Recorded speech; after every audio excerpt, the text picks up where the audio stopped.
नमस्कार दोस्तों, आप सभी का स्वागत है हमारे YouTube चैनल में। गौतम बुद्ध की शिक्षाप्रद कहानी ध्यान हमेशा लक्ष्य पर केंद्रित रखें। दोस्तों, ध्यान का महत्व हमारे जीवन में बहुत अधिक है।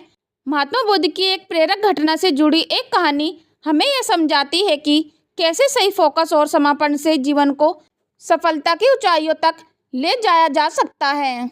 हमेशा अपने लक्ष्य पर केंद्रित रहे। एक समय की बात है, महात्मा बुद्ध अपने शिष्यों के साथ उपदेश देने के लिए दूसरे नगर में जा रहे थे। काफी दूर चलने के बाद सभी शिष्य थक गए और उन्होंने फिर महात्मा जी से कहा, गुरुजी, यदि आपकी अनुमति हो तो कहीं रुककर कुछ देर आराम कर लें। वत्तस हम कोई उपयुक्त स्थान ढूंढेंगे और वहीं विश्राम करेंगे। महात्मा ने कहा। कुछ देर चलने पर उन्हें खेत दिखाई दिया। खेत में एक छोटा लड़का और एक बूढ़ा आदमी जुताई कर रहे थे। हे सज्जन, क्या हम यहाँ कुछ देर आराम कर सकते हैं? महात्मा ने बूढ़े व्यक्ति से पूछा। उस बूढ़े ने महात्मा को पहचान लिया और हाथ जोड़कर उनका अभिवादन किया और कहा, अरे महात्मा जी, यह हमारा सौभाग्य है कि आप हमारे खेत पर आए। तुम वहीं उस पेड़ के नीचे आराम करो, मैं जलपान करने की व्यवस्था कर दूंगा। तब महात्मा जी ने कहा, हे सज्जन, आप अपना काम पूरा करें, हमें कुछ नहीं चाहिए। फिर भी बूढ़ा नहीं माना और कुछ फल तोड़कर पानी देकर बूढ़ा अपने काम पे लग गया। फिर सभी शिष्यों और महात्मा जी ने फल और पानी लिया और सब वहीं आराम करने लगे। फिर बूढ़ा आदमी अपना काम करता रहा। फिर बूढ़े का पोता काम करते करते थक गया और मन ही मन सोचने लगा कि अभी तो आधा खेत ही जोता है, आधा खेत अभी बाकी है।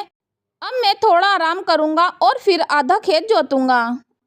ऐसा सोचकर वह एक पेड़ के नीचे जाकर आराम करने लगा। पेड़ की ठंडी हवा से बूढ़े आदमी के पोते की आंखों पर असर पड़ा, लेकिन बूढ़ा आदमी काम करता रहा।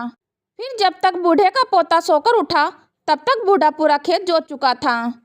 वह दृश्य महात्मा जी और उनके शिष्यों ने देखा। तब उनके शिष्यों ने महात्मा जी से कहा, हे गुरुजी, इस बूढ़े व्यक्ति ने इतना बूढ़ा होने के बावजूद बिना आराम किए पूरा खेत जोत लिया और दूसरी ओर उसका पोता उससे छोटा होने के बावजूद भी आधा खेत जोतकर आराम करने लगा। ऐसा उत्साह प्रशंसनीय है। ऐसा उत्साह उन बुजुर्गों में दिखाई दे रहा है।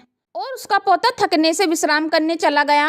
हे वत्स, तुम ठीक कह रहे हो, लेकिन ऐसा इसलिए हुआ क्योंकि वह बूढ़ा व्यक्ति केवल खेत जोतने पर ध्यान दे रहा था, शरीर की थकन पर नहीं। महात्मा ने कहा, लड़के का ध्यान खेत जोतने पर नहीं था, बल्कि अपनी थकन पर था।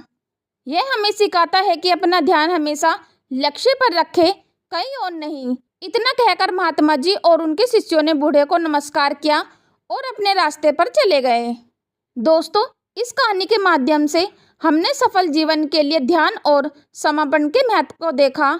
यह हमें याद दिलाता है कि अपने लक्ष्य को प्राप्त करने के लिए हमें समय समय पर आराम करने की आवश्यकता है, लेकिन इसका मतलब यह नहीं है कि हमें अपने काम से आलसी होने की अनुमति है। सही फोकस और समर्पण के साथ हम सभी चुनौतियों का सामना कर सकते हैं और अपने लक्ष्य को प्राप्त करने में सफल हो सकते हैं। दोस्तों, आज की यह कहानी आपको कैसी लगी और आपको इस कहानी से क्या सीख मिली, कृपया यह भी हमें कमेंट में बताएं। और साथ ही अगर आपको यह कहानी पसंद आई और अगर यह आपके लिए कारागार साबित हुई तो इसे अपने दोस्तों के साथ शेयर करें और वीडियो को लाइक, कमेंट और चैनल को सब्सक्राइब करना ना भूलें। धन्यवाद दोस्तों।